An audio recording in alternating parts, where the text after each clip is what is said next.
Amigos de Expectativa, nos encontramos con el sociólogo Ángel Checa, coordinador de la Revolución Ciudadana en la provincia de Imbabura. Hay muchos temas para comentar, conversar en esta tertulia en Expectativa y tiene que ver con lo que ha pasado en el país en el mes de octubre, precisamente con una serie de manifestaciones, de protestas, de movilizaciones a nivel del país que, claro, determinaron que haya al menos 8 muertos producto de estos enfrentamientos entre fuerzas del orden y los manifestantes.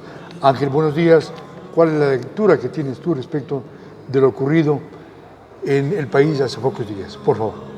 Muy buenos días a todos los seguidores de Expectativa, a ti, Jaime, gracias por la entrevista. Precisamente lo que pasó en nuestro país, yo no he visto en todos mis años de vida un levantamiento popular de tanta duración y tanta intensidad y tanta coordinación a nivel nacional. Los paros en nuestro país, máximo 1, 2, 3 días y así. Movilizaciones que se daban en la ciudad de Quito, pero esta vez fue una paralización total. Y quiero empezar señalando de que, en primer lugar, no es un paro o una jornada de lucha donde se involucró diversos sectores del pueblo ecuatoriano. Es decir, no es solo la población indígena, no los pueblos ancestrales. No es solo no es posible el hecho que se haya dado. Y voy a dar algunos elementos. En primer lugar, una vez que se da el anuncio de las medidas económicas, existen los pedidos del sector del transporte. Existe la movilización de los estudiantes universitarios en la ciudad de Quito, de todas las universidades de la ciudad de Quito. Existen las movilizaciones en todo el país de manera pacífica,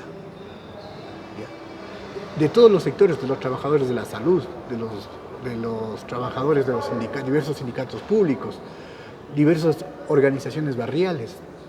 Entonces fue una situación ciudadana. Al decirte de que el día sábado 10 de octubre, la CONAIE decidió mantenerse dentro de la Casa de la Cultura y de los espacios donde estaban reunidos.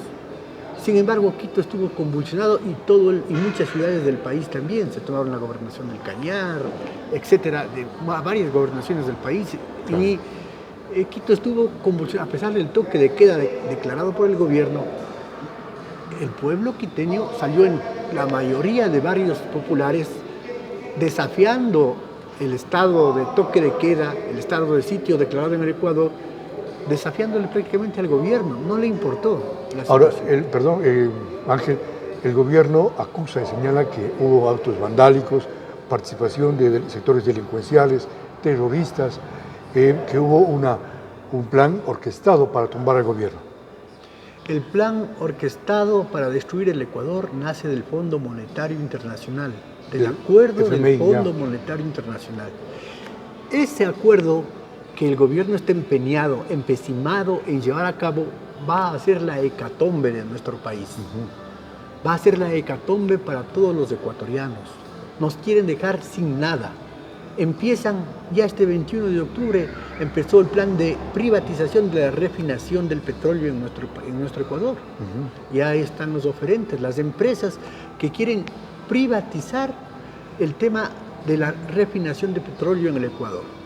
Algo que va contra la Constitución, porque en el artículo 290 de la Constitución precisamente nos dice que los sectores estratégicos deben ser manejados, administrados, gestionados por el Estado. Sin embargo, ahora, una cuestión tan sensible, tan importante para los ecuatorianos, es por eso que quieren subir los combustibles, porque un empresario privado internacional no va a venir a refinar el petróleo en el Ecuador con la nueva refinería, con las refinerías de Esmeraldas que quieren ser concesionadas a precios con subsidio. Obviamente van a poner a precios internacionales. Y la focalización no va a llegar al pueblo ecuatoriano. Llegarán con alguna ayuda, alguna comunidad por ahí, algún acuerdo, pero a la totalidad del pueblo ecuatoriano nos va a venir precios de combustibles a precios internacionales. Claro. Y hoy el petróleo está a $52, a $55. Y si sube el petróleo a $100, o a $140, tendremos un galón de gasolina de $7, $8, de diésel de $5. Y la situación es que aquí no se trata de que den un incentivo a los pasajes, a los taxistas, a los choferes, y el grueso de la población, los que usan las camionetas para transportar sus productos, los camiones para transportar la leche, para transportar todas las materias de que nos alimentamos. Eso va a explosionar los precios en nuestro país. Claro, pero vamos a la pregunta, Ángel, y reiterando, el gobierno reafirma que hubo un plan orquestado, que en las manifestaciones se colaron infiltrados y que querían destruir, incendiar Quito. Si a alguien le quitas el oxígeno, empieza a patalear. Ya. Lo que nos quieren hacer con el tema de las medidas económicas es quitarnos el oxígeno, la vida al pueblo ecuatoriano, el pan de la mesa al pueblo ecuatoriano. Y en todos los pueblos del mundo, en Francia, en Europa, en Chile, si es que tocan medidas al bolsillo de la gente, a la economía popular, los pueblos reaccionan. Primero de unas marchas pacíficas, pero si tú respondes con gases lacrimógenos, si tú respondes con garrote, con violencia, con atropellos a los derechos de los ciudadanos, eso no quita la violencia, la aumenta. ¿Ya? O sea, el gobierno, con la postura del ministro de Carrín, de la ministra Romo, prácticamente inaceptable, porque ellos son servidores públicos quiere decir servidores para la gente, para el pueblo, no enemigos de la gente y del pueblo. Aquí en la Constitución nos dice que la soberanía radica en el pueblo, es decir, todo poder de la autoridad se fundamenta en el poder popular, en la gente. ¿Y qué culpa tiene ahí el edificio de la Contraloría, por ejemplo? El edificio de la Contraloría, hay varios videos. Ventajosamente aquí tenemos un elemento importantísimo. Antes no había las redes sociales. Así, hoy hay reporteros de la calle, de la ciudad. Cualquier persona puede reportar, subir a las redes sociales lo que está pasando. ¿Qué está pasando? En el momento. ¿Qué dicen las redes sociales? En las redes sociales se ve que cuando se incendia la Contraloría hay un video que está acordonada por policías. ¿Cómo es que está acordonada por policías y se está incendiando la Contraloría? ¿Será que permitieron a los policías que pasen a quemar? Esto ha pasado no solamente varios autoatentados que se hacen para criminalizar, para culpar a elementos radicales. Y el tema de aquí, eso es lo de menos. El tema de aquí es que nos quieren destrozar el país, nos quieren privatizar todo. Y a los ecuatorianos dejarnos sin nada. Y la cuestión es que aquí se quiso culpar a Maduro. Precisamente me parece que los asesores del gobierno están totalmente fuera de foco. A Maduro, a Rafael Correa. A Rafael Correa. Y que habían planificado todo un ataque a nivel de América Latina. Totalmente absurdo, totalmente absurdo. Aquí no es Correa, no es Maduro, aquí es el pueblo. Es el Fondo Monetario y sus medidas económicas lo que hace que la gente salte, proteste y se indigne. Pero el FMI sugiere, además de esto, echan gasolina con las declaraciones y sacando las tanquetas y sacando ejército y declarando estado de excepción. Es echar gasolina. Es como querer apagar un incendio echando combustible. Entonces, no, si quiere es dialogar. Y si quiere pacificar el país es bajándose el acuerdo con el Fondo Monetario Internacional. ¿Qué papel jugó partidarios, militantes de la Revolución Ciudadana en esta situación de 11 días de paralización? En esta situación, como la Revolución Ciudadana, como parte de los afectados, de los sectores populares, fuimos parte de este proceso. No nos adueñamos de este proceso, porque este proceso fue del pueblo ecuatoriano. Popular. Nosotros no creemos que esto debe ser utilizado de una manera de protagonismo personal, político, de nada. Es una cuestión que se está defendiendo el país y va más allá de los cálculos personales electorales de cualquier organización política. Y por lo tanto nosotros respetamos que esta expresión es meramente popular y del pueblo. Y el gobierno dio marcha atrás con el 883, pero todavía no hay satisfacción. El 883 es una cosa pequeñita. Lamentablemente la CONAIE se equivocó. Se equivocó al sentarse al diálogo. Solamente ellos cuando la expresión era de todo el país, de todo el pueblo ecuatoriano. Debían estar los trabajadores, los transportistas, los gobiernos autónomos descentralizados, debían estar los universitarios. No era un paro solo de la CONAIE, ¿no? Porque era un paro de la CONAIE, no era solamente un paro de la CONAIE. Y en esa situación, el gobierno, el decreto 883, que es una situación, en el decreto 883 no constan las privatizaciones. El mismo día que estaban dialogando, estaban generando los espacios de privatización de CNT y de la refinación de las refinerías en nuestro país. Entonces, ese es el problema. Entonces, el tema de la gasolina y los subsidios es una causa, es una consecuencia. ¿Por qué? Porque quieren privatizar y beneficiar a las grandes empresas transnacionales que van a privatizar la refinación del petróleo, porque ellos van a vender a precio internacional. Ellos son los beneficiarios. ¿Cuál es una prueba de que vaya a ocurrir esto, Ángel? La privatización me refiero. El 21 de octubre ya se hizo la licitación y están participando 6 empresas transnacionales. Entre ellas la empresa que le conoció el señor Cuesta en el aeropuerto y al mexicano que le trajo y le presentó para que haga la concesión de la nueva refinería que van a hacer. Entonces, que van a refinar alrededor de 200.000 a 300.000 barriles de petróleo diarios. Entonces, esa es la situación. Esto ya está hecho, ¿ya? Mientras estábamos en el paro, en el diálogo, se lanzó el tema para privatizar el Banco del Pacífico y venderle en $700 millones, cuando tiene un costo, según expertos, de $2.800 millones. Y uno de los interesados, precisamente, en comprar el Banco del Pacífico es el señor Lazo, dueño del Banco de Guayaquil. Ya, entonces, no es que ustedes movieron esta movilización, incentivaron, trataron de que arda el país, que se queme, sino que ya es una reacción popular. La Revolución Ciudadana está 2 años en lucha, en oposición, desde que quebró la Constitución con la consulta popular de 2018. Ahí estaban aliados casi muchos sectores que hoy protestaron.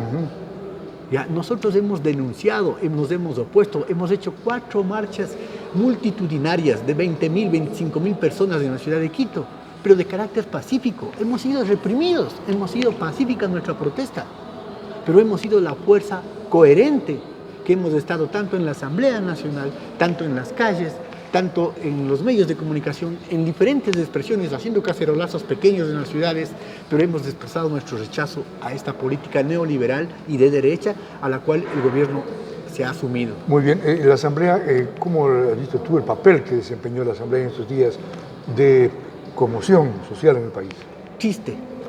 Un triste papel de la Asamblea, comandado obviamente por un empleado del gobierno nacional. ¿Cuál es el empleado? Ahí no hay independencia, Litardo.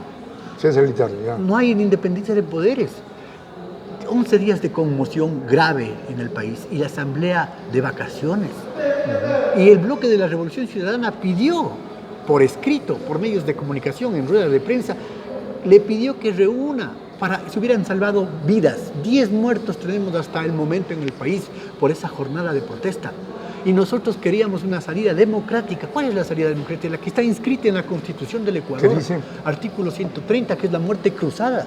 En caso de conmoción grave en el país, la Asamblea puede llamar a una muerte cruzada y que se vayan todos y que se hagan elecciones en 2 meses. Esa es la salida democrática que está escrita en la Constitución. Precisamente César Litardo ha dicho que ellos no querían prestarse a esa situación para que haya un pedido de muerte cruzada, por eso no se reunían. Es que eso está en la ley, no es invento, no es golpe de Estado. Los golpes de Estado se hacen con los militares, los golpes de Estado se hacen con los ejércitos.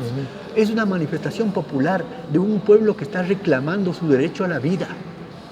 Y nosotros, queremos rechazar completamente la criminalización de la protesta, la criminalización y el enjuiciamiento y el apresamiento de nuestros compañeros, solidarios con Paola Pavón, con Gabriela Rivadeneira, solidarios con Ricardo Patiño, con Virgilio Hernández, que están siendo perseguidos, encarcelados injustamente.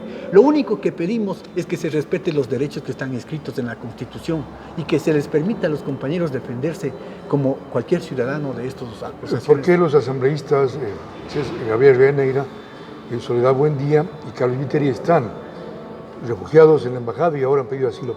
Si no hay ninguna orden de prisión contra ellos. Existe contra Gabriela Rivadeneira una denuncia y contra su esposo. El esposo, sí, pero no a ella. Contra ella y contra su esposo. ¿Ah, sí? Es contra los dos. ¿El allanamiento era? Fue allanada su casa también. Es contra los dos. El tema es de que yo entiendo el tema sensible de Gabriela porque tiene 2 niños menores de edad. Claro. Entonces una madre no va a poner en riesgo por eso se fue a la embajada ya. A sus 2 pequeños, por eso está en la embajada. Paola Pavón les dijo, yo no les tengo miedo, y si quieren llevarme a la fiscalía a declarar, llámenme y pónganme fecha que yo voy a dar mi versión.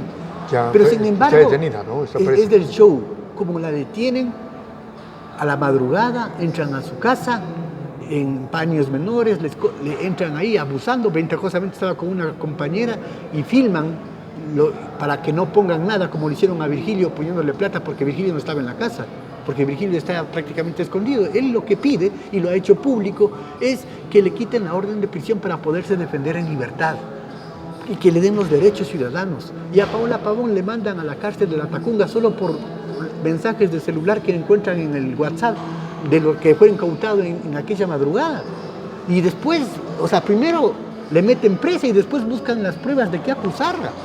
O sea, una violación total de todos los derechos ciudadanos. Claro, porque el gobierno le acusa de que está instigando al gobierno lo que le interesa es robarle al pueblo su elección, que la hizo en la última elección popular. Quiere quitarle la prefectura, quiere quitar la voluntad popular. Ese es su objetivo. Y hay pruebas así, no han presentado ninguna. Ninguna. Paola Pavón actuó de una manera coherente, prudente, obviamente dando sus posturas políticas. Decir que estoy en contra de las medidas del Fondo Monetario Internacional no es ningún delito. Estamos supuestamente un país democrático. Ahora, Ángel, este tema de lo que ocurre en Chile, se anuncia que pasaría en Colombia, en Argentina. Entonces, esto ya parece la primavera árabe, cuando salieron en el Medio Oriente a protestar contra los gobiernos. Lo que causa en Argentina, en Chile, en Colombia, es el mismo causante, el Fondo Monetario Internacional. La política de las élites para beneficiar precisamente a los empresarios, a los grandes banqueros y empobrecer a las grandes mayorías. O sea, ese es el problema. Es el kit del asunto. Es el kit del asunto. Aquí, en el Ecuador y en Chile y en Colombia, si queremos pacificar, rompamos las relaciones con el Fondo Monetario Internacional, ya que ha sido nefasta. Nosotros hemos firmado 20 acuerdos con el Fondo Monetario Nacional. Fondo Monetario Internacional. Menos el gobierno de Correa, ¿no? Menos en Correa no se hizo ningún. Correcto. Porque 20 acuerdos en la historia, y en todos los 20 acuerdos firmados con el Fondo Monetario Internacional, al Ecuador le ha ido muy mal. El gobierno dice que firma o acepta esas condiciones por la deuda y el déficit fiscal que habría dejado el gobierno anterior. Una falsedad absoluta, total. En el 2018, yo quiero recordar que hizo el decreto 449. ¿En qué consta? Por la reactivación económica les voy a condonar y les voy a perdonar los impuestos en 4.200 millones de dólares. A todos. A los empresarios que estaban debiendo al fisco. Esos dineros que les perdona es para la educación, para la salud, para pagar sueldos, o sea, es para el Estado. Pero él les perdonó las deudas. Y ahora son 4.500 millones de dólares que le pide al Fondo Monetario Internacional, precisamente la misma cantidad. Entonces, si estamos en déficit, ¿cómo es que voy a perdonar yo las deudas a los evasores de los impuestos? Entonces, lo que pasa es que él está gobernando para una clase social, para el sector financiero de este país, para la gran burguesía, para los grandes importadores, que son los únicos beneficiarios de estas medidas económicas. Bien, 2 institucionales para Ángel Checa, coordinador de la Revolución Ciudadana en Imbabura. Esto puede volver a repetirse, me refiero a las manifestaciones, a las protestas, porque se ha quedado un poco inconforme la población. Es lamentable la postura del gobierno nacional. Es lamentable porque el movimiento le pidió la renuncia de sus 2 ministros de defensa y siguen. Y todavía han radicalizado.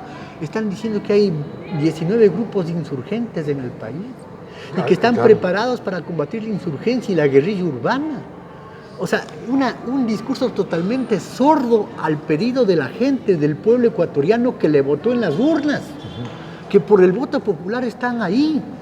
Todos esos ministros, desde el presidente de la República, y ahora le están dando la vuelta. No hay insurgentes. Si quieren acabar con el tema de violencia en el país, dejen de ser violentos. desde las élites y no hagan acuerdos con los poderosos, con el Fondo Monetario Internacional. Respetemos nuestra soberanía. El artículo 3 de nuestra Constitución, tarea fundamental del Estado es defender la soberanía del Estado.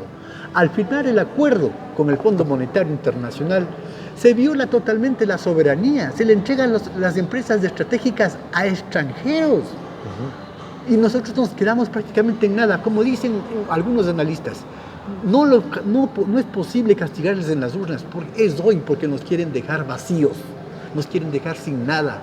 Es hoy que tenemos que oponernos a que el gobierno reflexione, a que el gobierno haga reversa y no haga este acuerdo con el Fondo Monetario Internacional.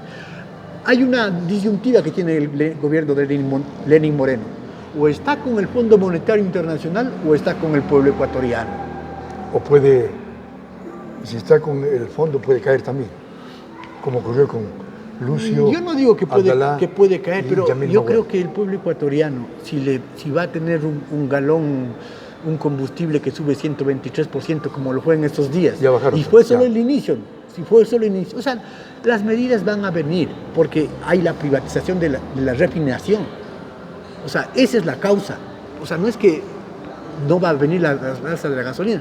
Ningún empresario va a hacer una refinería en el Ecuador o a concesionar una refinería si viene a precio subsidiado. Son negocios privados y él quiere beneficiar esos negocios privados. Entonces, la cuestión es que la Constitución manda que los sectores estratégicos, como la refinación, todo lo que tiene que ver con energía, tiene que ser manejado por el Estado, controlado por el Estado, administrado por el Estado. Muy bien. Gracias, Ángel Chica, por la entrevista. En el marco de la pluralidad y amplitud democrática hemos realizado esta entrevista. Nos reafirmamos de que no somos ni gobiernistas, ni antigobiernistas, ni correístas, ni leninistas, por el tema amplio del periódico Expectativa. Gracias, Ángel. Muchas gracias también.